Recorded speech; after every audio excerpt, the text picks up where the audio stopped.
आपको क्या लगता है मैं अच्छा एक्टर हूँ? उसने बोला हाँ। देश भर में आप सब लोग मानते हैं आपको, आप अच्छे एक्टर हैं। मैंने उससे कहा कि भैया मेरे पास कोई सर्टिफिकेट नहीं है जो कहता है कि मैं अच्छा एक्टर हूँ। एजुकेशन के फील्ड से नहीं हूँ, मैं एक कलाकार हूँ, एक आर्टिस्ट हूँ, एक क्रिएटिव इंसान हूँ।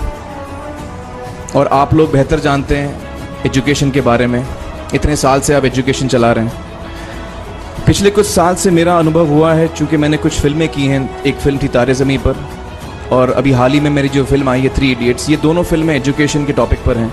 तो लिहाजा मैं इस वजह से मैंने काफ़ी रिसर्च की एजुकेशन के ऊपर, और कुछ चीज़ें मेरे सामने आई हैं और वो चीज़ें मैं आपके सामने रखना चाह रहा हूँ। आज यहाँ पेरेंट्स हैं, एजुकेटर्स हैं, टीचर्स हैं, बच्चे भी हैं। हो सकता है पता नहीं मैं कितना सही बोल रहा हूँ, गलत बोल रहा हूँ, लेकिन मेरे कुछ विचार हैं जो मैं आपके सामने रखना चाहूँगा। और वो ये कि सबसे पहले तो हर बच्चा ख़ास होता है। ये मैंने डिस्कवर किया अपने रिसर्च में। हर बच्चा ख़ास होता है। हर बच्चे में हमारी तरह, आपकी तरह और हमारी तरह, हर बच्चे में कुछ ना कुछ काबिलियत होती है, कुछ ना कुछ कमज़ोरी होती है। मुझ में भी कमज़ोरी है, काबिलियत है। आप में भी कुछ ना कुछ काबिलियत और कमज़ोरी है, और हर बच्चे में कुछ ना कुछ कमज़ोरी और काबिलियत होती है। और हमें as parents, as elders, as education system, हमें हर बच्चे की खासियत को पहचानना है, उसे मदद करनी है। उसकी क्या खासियत है, उसका क्या दिल चाहता है, उसे किस चीज़ में खुशी मिलती है, वो हमें उसको हेल्प करना है कि हम उसको वो ढूंढ सके, और उसमें हमें सपोर्ट करना है। और जो उसकी कमज़ोरी है उसमें हमें उसको सपोर्ट करना है।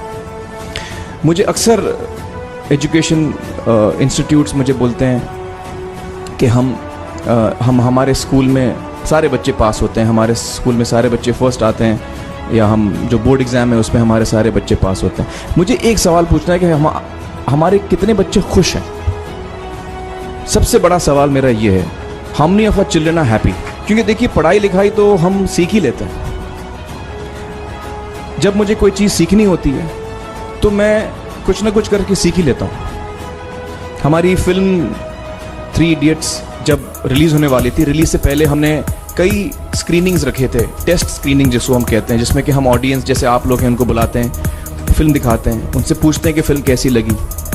ऐसे एक टेस्ट स्क्रीनिंग हमने किया था।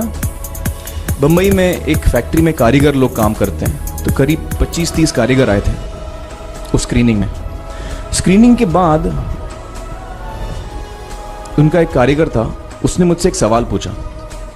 उसने मुझसे ये पूछा, आप लोगों ने फिल्म देखी है 3 इडियट्स? उसने मुझे एक सवाल पूछा जो बहुत कमाल का सवाल था। उसने मुझे ये सवाल पूछा कि सर, पिक्चर के अंत में हमें पता लगता है कि आप तो रणछोड़ दास थे ही नहीं, रैंचो तो थे ही नहीं आप, तो सर्टिफिकेट तो आपको मिला नहीं, वो तो जावेद जाफरी को मिल गया।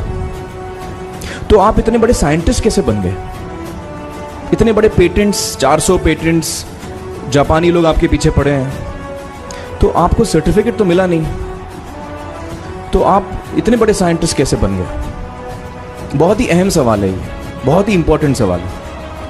और ये जो मुद्दा है उसके हार्ट में जाता है ये, कि जब मैं एग्जाम के लिए रट के जवाब देता हूं और वो जवाब में मुझे नंबर मिलते हैं और मैं पास हो जाता हूं, तो मेरे हाथ में एक पर्चा आता है जो मुझे कहता है कि मैं पढ़ा लिखा हूं। लेकिन वाकई में पढ़ा लिखा हूं या नहीं, ये अभी तक हमको श्योर मालूम नहीं है। लेकिन जब आप नॉलेज चाहते हैं कि आपको मिले, विद्या मिले आपको, तो फिर वो कागज़ का मायने कुछ होता नहीं है। तो मैंने उसको जवाब में 2 सवाल पूछे। मैंने बोला उसको कि भैया आपको क्या लगता है मैं अच्छा एक्टर हूँ? उसने बोला हाँ। देश भर में आप सब लोग मानते हैं आपको, आप अच्छे एक्टर हैं। मैंने उससे कहा कि भैया मेरे पास कोई सर्टिफिकेट नहीं है जो कहता है कि मैं अच्छा एक्टर हूँ। मैंने फिर उससे एक सवाल पूछा कि मैंने सुना आप बहुत अच्छे कटर हैं, आपके जो बॉस मुझे बताते हैं कि आप उनके मेन कटर हैं और आपकी बड़ी इज्जत करते हैं वो, आपके पास कोई पर्चा है, सर्टिफिकेट है जो मुझे बताता है कि आप कटर हो? उसने बोला नहीं सर। तो मैंने बोला आपका जवाब आपको इधर ही मिल गया। Education is beyond marks, education is beyond grades, education is what you learn. और मेरी इच्छा है कि हिंदुस्तान में हम एजुकेशन को इस नज़रिए से देखें कि हम अपने बच्चों को वाकई शिक्षा दें, और शिक्षा हम खुशी से दें। क्योंकि शिक्षा में सिर्फ ज्ञान नहीं होता, शिक्षा में एक और चीज़ मिली हुई होती है, वो ये है कि हम अपने बच्चों को डेवलप करते हैं एज ह्यूमन बींग्स। आगे चल के वो ज़िंदगी में अच्छे इंसान बने, आगे चल के वो अपने पैरों पे खड़े रह सकें, आगे चल के वो इज्जत की ज़िंदगी जी सकें, आगे चल के वो दूसरों के बारे में ध्यान रखें, आगे चल के वो किसी के चेहरे पे मुस्कुराहट ला सकें, आगे चल के वो किसी की मदद कर सकें। This is what we should develop of our children. ये मेरी फीलिंग है। मैं जहाँ भी देखता हूँ, ये मेरे साथ भी हुआ है जब मैं छोटा था।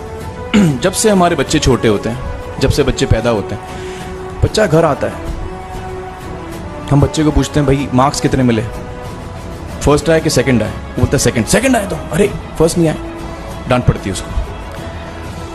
जो बोलता है मैं 10th आया तो उसकी तो हालत ही बुरी हो जाती है। बच्चे को लगता है यार ये फर्स्ट आना बड़ा ज़रूरी है। उसको रेस में हम पूछते हैं तुम रेस में फर्स्ट आए कि सेकंड आए? में हम उसको बचपन से, जब से वो लोअर केजी में होता है, जब लोअर केजी में रेस होती है, चमचा मुंह में लगा के उसमें नींबू डाल के भागते हैं। उसमें भी हम बच्चे को पूछते हैं अरे मेरा बेटा फर्स्ट आएगा, ला दो बेटा मेरा फर्स्ट आना। मतलब पेरेंट्स चिल्ला रहे हैं बेटा भागो, मतलब नींबू लेके भागो। तो उसमें होता क्या है कि बच्चे को लगता है कि यार ये बड़ा जरूरी है। मेरे पेरेंट्स को हमेशा, मेरे पेरेंट्स मुझे एक ही सवाल पूछते हैं, मैं फर्स्ट आया कि नहीं।